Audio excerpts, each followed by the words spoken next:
ఏం జరిగింది? అమ్మాయి ఆ పిల్లోడిని తెచ్చి ఇది మర్చిపోయి టిఫిన్ చేస్తుంటే ఇచ్చింది సార్ నాకు. ఆ? పిల్లోడు ఎవరు ఏడుస్తుంటే తీసి ఇచ్చింది బిజీగా ఉన్నప్పుడు. నీ బిడ్డను నువ్వు తెచ్చి మాకు అప్పచెబుతావు. కాదు సార్, కాదండి, నా బిడ్డ కాదండి. ఎవరు బిడ్డ? అది తెలియదండి, అమ్మాయికే తెలుసు. నీ పిల్లోడు కాదా? నాకు వెళ్ళే కాలేదు ఇంతవరకు. అమ్మాయి ఇప్పుడు నిజాన్ని నీ దగ్గర ఉన్నాడా? నీకు బిడ్డను బిడ్డ కాదు. ఎక్కడి నుంచి తెచ్చా? ఇక్కడ పుట్టిన కాడికి వచ్చేస్తారు. వచ్చి ఇంక ఇక్కడ వదిలిపెట్టి వెళ్ళిపోయారు. ఎవరండి?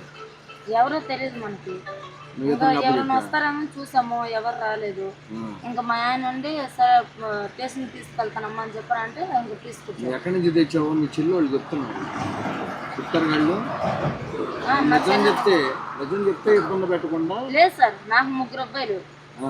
ఈ అబ్బాయిని ఎప్పుడు తెచ్చావు? ఈ అబ్బాయి మధ్యాహ్నం వచ్చారు నాకు. నేను ఇంటికాడికి వెళ్దామని చెప్పి వెళ్ళాను. నడుచుకుంటూ వచ్చాడా? ఇక్కడ నుంచి తీసుకుని వెళ్ళా మా ఇంటికాడికి. ఇక్కడికి ఎవరు తెచ్చి ఇచ్చారు? ఎవరు తీసుకురాలేదు సార్, అక్కడ తిరిగిన వాడు వదిలేసి వెళ్ళిపోయారు. సీసీ కెమెరాలు అన్నీ ఉన్నాయి, మొత్తం చూస్తాం. ఏమో తెలియదు సార్ మరి.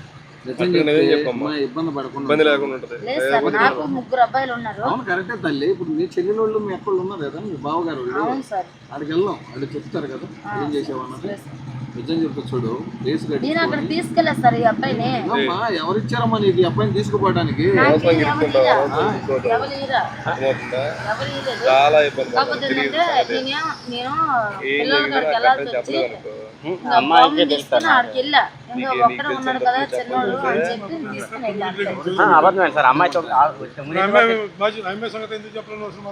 చెప్పాను కదా సార్, నా భార్య ఇద్దరు అంటున్నారు. చెప్పండి సార్. ఏం చెప్పా? పొద్దున్న 9 గంటలకి నా దగ్గర ఉన్నారు సార్. అవును సార్. దీని గురించి నేను చెప్పలేదు కదా నువ్వు. ఈ హాస్పిటల్కి వెళ్ళి వచ్చింది, కాకపోతే మళ్ళీ తీసుకెళ్ళింది సార్ ఆవిడ గురించి. నేను నువ్వు నాకు